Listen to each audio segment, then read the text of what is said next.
Merci monsieur le rapporteur. La parole est à Nicole Lepay pour le groupe Ensemble pour la République et pour 2 minutes 30. Merci Monsieur le Président, chers collègues. La proposition de résolution européenne dont nous débattons porte sur un point à la fois technique et essentiel, soutenir la saisine de la Cour de justice de l'Union européenne concernant l'accord UE-Mercosur. La position de mon groupe est constante. En l'état, nous ne voulons pas de cet accord, mais nous ne sommes pas hostiles, par principe, aux accords commerciaux, bien sûr.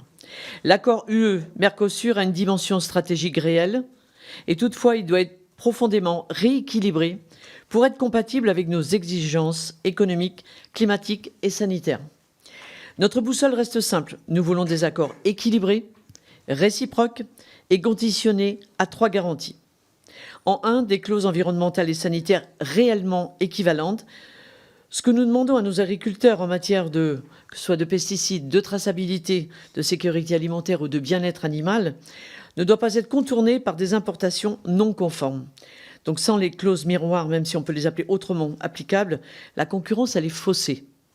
En 2, des mécanismes de sauvegarde efficaces.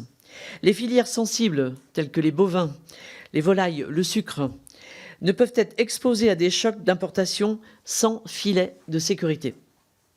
Nous avons besoin de dispositifs d'urgence automatiques avec des seuils clairs pour éviter la déstabilisation des territoires déjà fragilisés. En 3, une transparence à la hauteur des enjeux. Un accord de cette portée doit être lisible et suivi par l'ensemble des acteurs, agriculteurs, entreprises, parlement. Une information claire conditionne l'efficacité des engagements. Toutefois, je ne souhaite pas que l'on laisse entendre que la Commission européenne cherche à contourner les règles ou à affaiblir notre démocratie. Nous sommes face à une divergence d'interprétation purement juridique.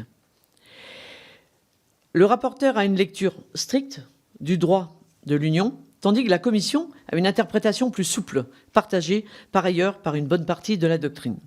C'est précisément pour cela que la saisine de la Cour de justice de l'Union européenne est utile, pour garantir l'unité du droit européen et arbitrer les divergences d'interprétation.